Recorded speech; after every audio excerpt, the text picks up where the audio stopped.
Well, I always said the best car in the world was the old shape, air-cooled Porsche 911. What have they gone and done? Well, they've introduced a new model. It's bigger, it's more powerful. This time it's water-cooled, it's longer. It'll accommodate 4 people in, they say, luxury. The question is, does this inherit the title of greatest new car in the world? Well, the previous 911 was, for my money, the best car in the world. The question is the new shape 911 even better?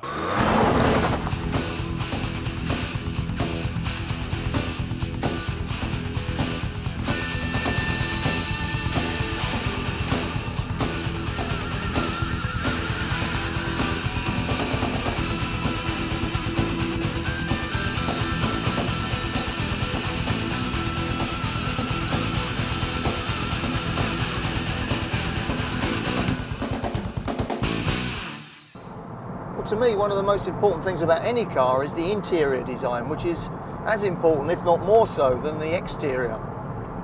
And I've got to say, the interior of the new 911 is, well, functional. It's a vast improvement on the old shape 911. There's some of it I don't like, these horrible little shiny switches here. They're very tacky. Not quite what you'd expect from a £65,000 supercar like this. But the instrumentation is just an absolute joy. You've got right smack bang in the middle there, the rev counter. That's what you look at, smack bang between the eyes. The speedometer is off to the left, and there's all sorts of other dials and information there as well. And it's all there in that nice cluster. A very nice touch also is below the rev counter, you've got a digital readout of your speed as well. So you've got a traditional old analog readout and a digital as well. And yeah. That works well. As for the driving experience, well, what would you expect? We are talking about one of the world's most famous supercars. We are talking about a car that cost £65,000. Let's get that into context for a minute. You could buy 3 BMW Z3s for the price of one of these cars.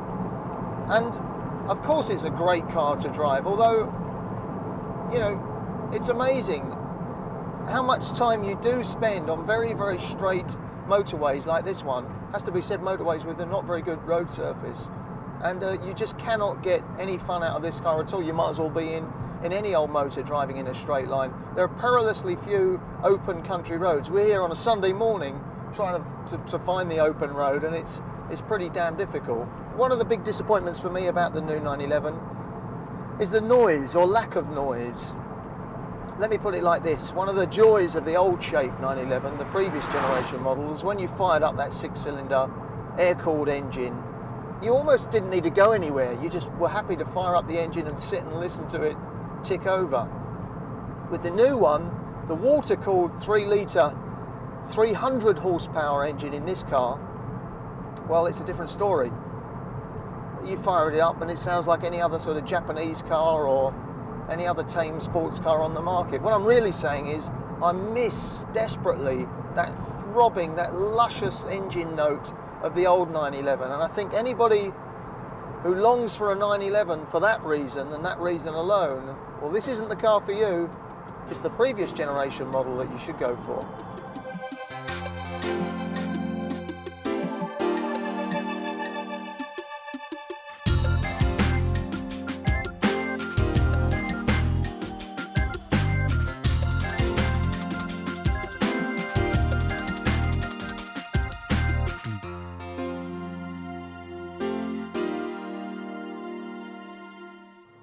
It was often said that the old shape 911 was tail happy, and it was very easy to lose, very easy to throw the back out and go flying off the road.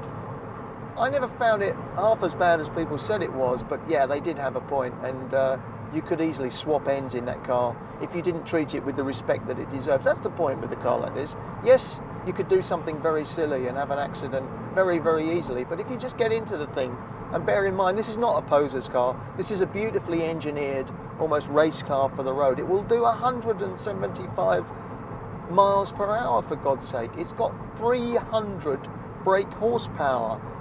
There's an awful lot of grunt contained within this very small car, and you could get into a lot of trouble, but you'd have to be a very silly boy or girl to get out of shape in this one, because I've been chucking it around on a private airfield actually, almost trying to invite it to catch me out.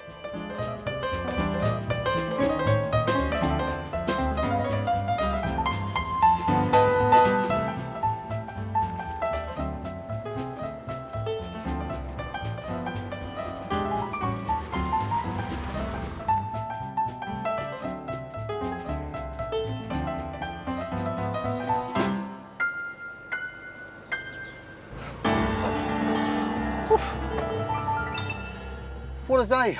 That's the way to spend your Sunday, in the new Porsche 911. I mean, it was no posing down the pub or going around to see my mates to show off. It was just out on those country roads and a few motorways, unfortunately, where it's not so much fun, but really, what a car. I mean, a great car, but it should be a great car. We're talking about a lot of money, £65,000, but we're also talking about 300 horsepower, 3.6 litre engine. It'll hurl you from 0 to 60 in just over 5 seconds. And not that we ever got anything close to these speeds today, but it does have, on paper, a top speed of 175 miles an hour. Not that you'd ever want to do anything like that on public roads. All you want to do on public roads with a car like this is just enjoy the experience. Somehow it's almost as much fun pootling along at low speeds as it is doing the thing that you should be doing in this car, and that's hurling it round corners. And boy, does it go around corners. It just sticks to the road as if the thing is on rails. I've got a few doubts though about it. I keep coming back to this question of noise. It doesn't make the right noises for me. I prefer the old air-cooled engine in terms of the satisfaction to the ear. In terms of satisfaction in driving, well, this is a better driver's car. That water-cooled engine is just absolutely glorious, and those Porsche engineers must be the best in the world at what they do. Remember, this is a very expensive car, but we have to see that price in context. This is a car that will be worth approximately 55% of its original value in 3 years' time. After 36,000 miles, you'll get more than half your money back. So it's a lot of money to shell out, but it holds its price well on the used car market. Is it the best car in the world? Well, to be honest, I still can't quite make up my mind on that one. I said that the old shape 911 was, for my money, the best car in the world when it was around. It is no longer around. This is its replacement. I can't honestly say this is my #1 choice for a new car at the moment. That's the bad news for Porsche. The good news is, if I was going out tomorrow to buy a car, my money would go on what I now consider in 1998 to be the best car on the market, and that is the humble Porsche Boxster, a car that costs precisely half as much as this.